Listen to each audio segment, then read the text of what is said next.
Madam Chairperson, the Permanent Secretary Templo, the Honorable Minister of Justice, Delroy Chuck, Honorable Chief Justice Sykes, Your Excellencies,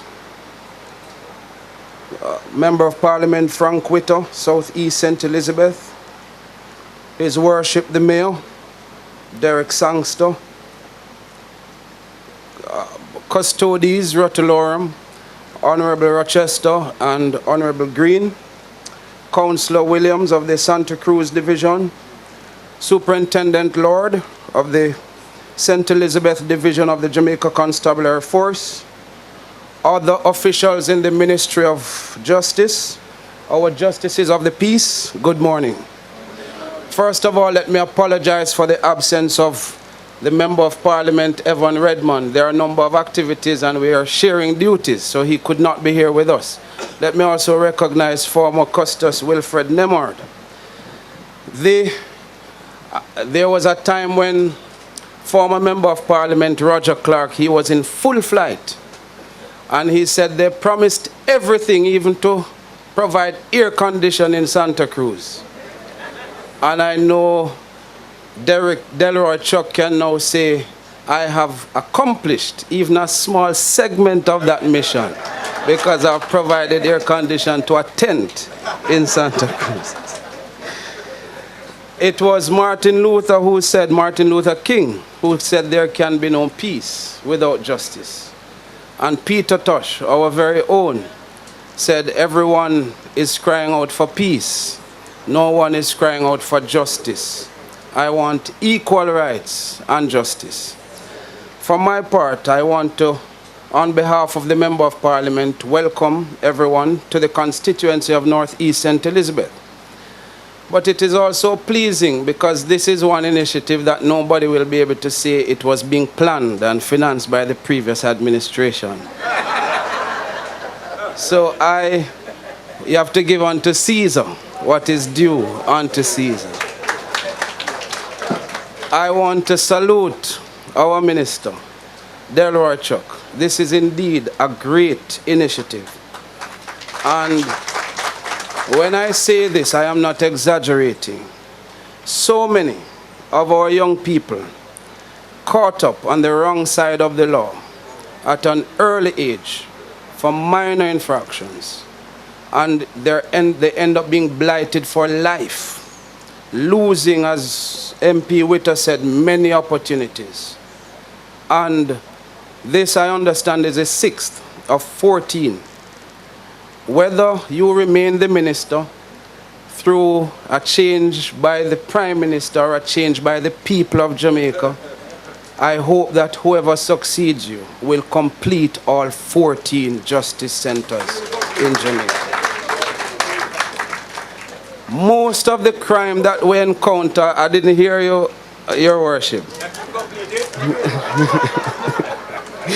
Most of the crime that we experience in Jamaica, they stem from small problems, interpersonal, domestic, that just some early intervention could make a difference. It would prevent reprisals. And so when I see the whole concept of restorative justice being taken to the ground level, into the communities, when you look at the child diversion policies for our young people, it is impressive. And when we call for a crime strategy, this must be considered one pillar of a crime-fighting strategy in Jamaica. I am also pleased that the child diversion committees will be in place in the parish.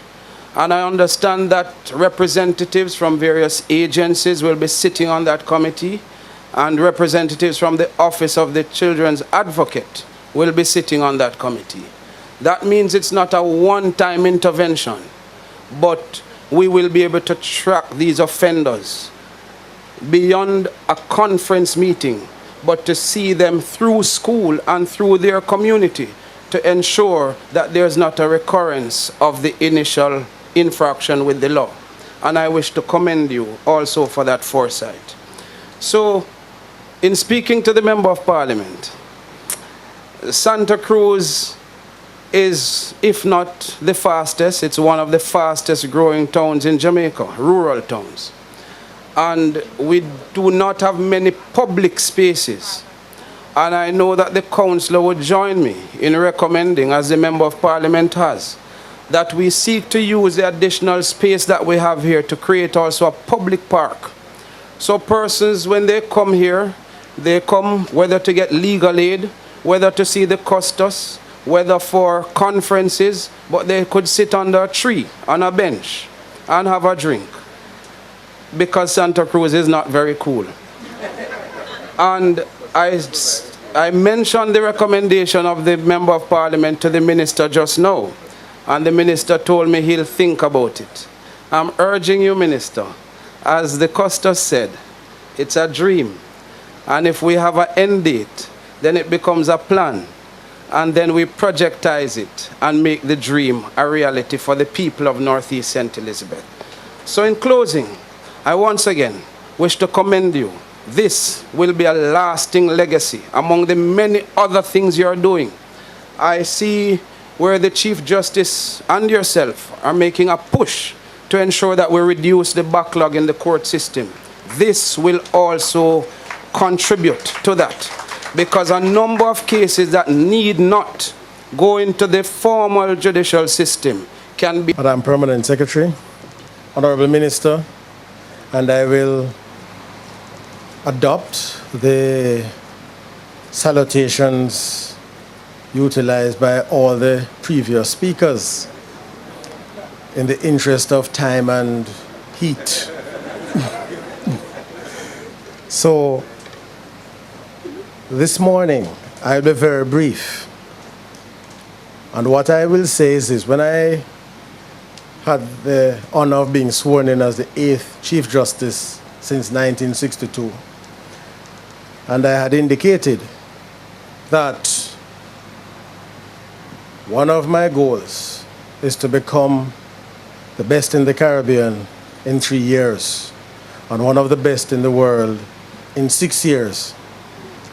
Many people were laughing, scoffing, and saying it couldn't happen. But we are on the way. And the last quarterly figures from the parish courts support what I am saying. So we are now, the clearance rate for courts, parish courts, the average is 103%, which means we are clearing 103 cases for every 100 coming in. So what does that mean? It means that we are dealing with a backlog, slowly but surely. So we need to get up to 130, and that is just 27 cases away. So it is important that we recognize that an important part of getting to the 130 is what is happening here today. This center that is being opened has a vital role to play in enabling us to achieve that target. So I wish to commend the Minister and the Ministry of Justice for implementing this program. We're now at the 6th, and just imagine what the figures in the courts would look like when all 14 centers are established in Jamaica. Just think of that day, and that day is not far off. So we are on the way, and we are making progress. The statistics also tell us that almost 50% of the criminal cases coming into the parish courts are woundings and assaults. So think if those cases could be dealt with by some other means other than through the formal criminal justice system, and many of these offenders are young men, largely between the ages of, say, 17 to 28. And so when they come in contact with the criminal justice system and they are convicted, it really puts a mark on them that is very difficult to get rid of. And so this center is here to help the persons like that who come in conflict with the law to find another means of having the dispute resolved, everybody being satisfied, but without the person having a conviction that prevents him or her from moving on to achieving what they could have achieved in Jamaica. So my brief words then are simply to urge the ministry to complete the other 8 centers so that the figures in my courts can improve. Thank you. Madam Chairperson and Permanent Secretary Sansia Bennett-Templer, Honourable Delroy Chuck, Minister of Justice, Honourable Justice Brian Sykes, Chief Justice, my Honourable colleague German Ambassador von Punchow-Paul, unfortunately the only one present from the Member States today, but we have 5 present in the country. Mr. Franklin Witter, Member of Parliament for St. Elizabeth South East. He's worshipped the Mayor Councillor Derek Sangster, Mayor for St. Elizabeth, Honourable Beryl Rochester, Custos of St. Elizabeth, Custos Green of Manchester, Basil Waite representing MP Evan Redman, judges for the parish of St. Elizabeth, heads of agencies and directors of Ministry of Justice, principals, Superintendent of Police, Catherine Lord, Justices of the Peace for St. Elizabeth, members of the media, ladies and gentlemen, good morning. I think I feel hotter even after that list than I did before. It is always a great pleasure for me to stand in any parish or in a gathering in Jamaica representing European Union, 28 member states and the people of European Union. And I will not apologize for our complicated names because they're just an example of the richness and diversity of Europe, cultures and languages. So you will have to continue trying to pronounce them. It is timely that the opening of this Justice Center is taking place at this time and in this place. I have recently learned that St. Elizabeth, one of my favorite parishes, is not only one of the oldest parishes of Jamaica, but it played a pivotal role in the fight for freedom of this country, with the cockpit country being the home of the Maroons and with the people of St. Elizabeth playing a key role in the Sam Sharp Rebellion of 1831. Jamaica has a long and highly respected history of struggle for equal rights and taking a stand for justice, not only for Jamaicans, but also for people all over the world, including in Africa. It is therefore fitting that everything be done here in Jamaica to ensure full enjoyment of a life of dignity for all. Having a well-functioning justice system is an important step to ensuring equitable and efficient access to justice, which is essential for peace and for sustainable development. It is also the hallmark of a successful democracy. I want to say how very happy I am with the completion of this Justice Center, as it provides an avenue for persons to seek peace without resorting to force. It is also a milestone achievement that has significant implications for the people of Jamaica in terms of access to justice. As I have said repeatedly, European Union support to any sector in Jamaica is never arbitrary. It is determined by the priorities of the government, and this government has demonstrated that access to justice is indeed a priority.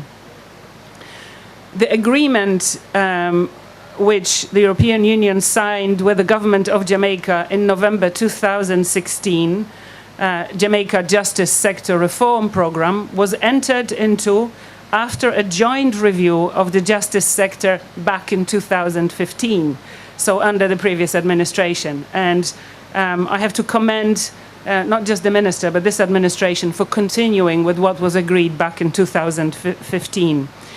It revealed endemic problems which hampered the system's ability to deliver justice for all in a timely manner. These included lack of use of technology in case progression, limitations in access to justice for various sections of the population, and significant backlog at all levels of the court.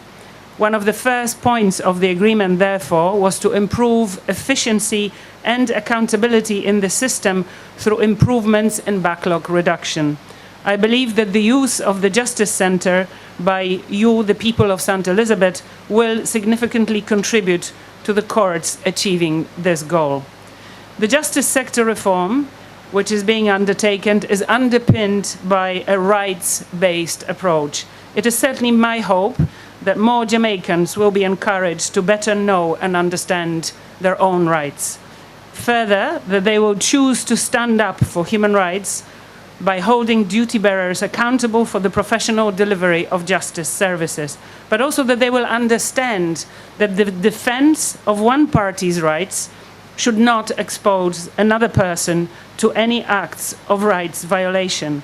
Thus, the alternative dispute resolution services provided at this centre are nothing to be scoffed at. Instead, they should be seen as viable options of achieving sustainable conflict resolution and justice for all. The achievement of this Justice Centre forms another milestone in the government of Jamaica's achievement of its agreement with the European Union, and for that I congratulate both the people of Jamaica and the administration of the justice sector, not to mention Minister himself, of course, his whole team. It is always a pleasure, Minister, and looking at this video, I realized already how many places we've opened and how much we've achieved just in the last 3 years, and I've got another year to go. To date, the government of Jamaica has either achieved or exceeded all its indicators under the budget support program and has received disbursement of 13 million euro, which is Jamaican $2 billion, of expected 22, with the remainder due in 2020. That is the totality of the support just for justice sector alone. And I think Minister and his team deserve an applause for achieving those indicators and exceeding every time. Given all that has been achieved, European Union stands proudly behind our support for the justice sector. We are encouraged by these positive achievements, and based on the current rate of progress in implementation of indicators, it is highly likely that the sector will achieve progress in all 68 items outlined in its sector policy by March of 2020. It is our hope that these changes will deepen the confidence of Jamaicans in the justice system. But of course, Chief Justice, the infrastructure, the buildings, the equipment are only part of what we can do and what we can assist the government with. You lead the essential part, and that is how the justice system delivers. It is further our expectation that these and the other improvements will not only transform the sector, but will take the country closer to realizing the goal of equal rights and justice for all. I would just like to finish that I'm particularly pleased with the child diversion part of this center, because a lot has been said recently about the need to protect children's rights, and too often in our work we come across children and young people who feel that they have nobody to go to report the violence that happens to them. And of course that's just a spiral, because then they become much more prone to offend themselves. We focus on this issue not only in the justice sector, but we also have not quite officially announced yet Spotlight initiative, that Spotlight on Violence. This region will receive 50 million euro from European Union to focus specifically on family violence, and Jamaica will receive 8 million of that, and will be cooperating together with UN Family to try and help the government address the problems of family violence. Thank you for having me here, and congratulations.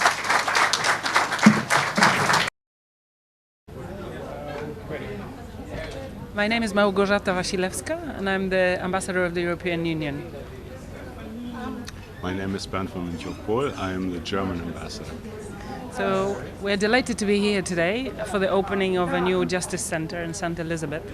This is part of what European Union is supporting for the justice sector. Altogether there will be 14 justice centers in Jamaica to help relieve the justice system a little bit from overburdening with cases that go to courts. These centers are designed to help people get legal advice, but also to get access to mediation. There'll be this particular one has also a child diversion center. Representing one of the European Union member states, I believe that especially the justice sector here in Jamaica is of the utmost importance, and I think I'm very happy that the EU is one of the partners of Jamaica in reforming it. What will the cost to build this? I don't know the specific cost of the center, because the support to justice sector is in the form of budget support. What it means is that the government identifies the priorities for the justice sector together with the European Union. We agree on what needs to be achieved over different periods of time, and when all the indicators are met, then a tranche of money is dispersed. But we don't necessarily follow every penny or how we don't follow the costing. The lead is done by the sector ministry, in this case Ministry of Justice. But the costing, of course, of every step is carefully done beforehand. So that question you'd have to pose to the Ministry of Justice. However, I'd like to stress that for this sector, all the indicators so far have been met, and some of them have been exceeded. So overall impact of the support of European Union, we're very happy is delivering on what we agreed to achieve. Final question. For the Black River courthouse. Sorry? The Black River courthouse. Uh-huh. Is it that you guys will be helping in that area as well? Well, we were just discussing it together with Minister, and I think it would be better if you ask the Minister or the Permanent Secretary on the exact steps, because as you know, part of the courthouse we were just told is occupied by the Parish Council, and Minister is keen to get the whole court back. It's a historical building, but I am confident a solution will be found, because we have actually been invited to come back and visit the courthouse, so hopefully by that point there will be a solution, maybe early next year.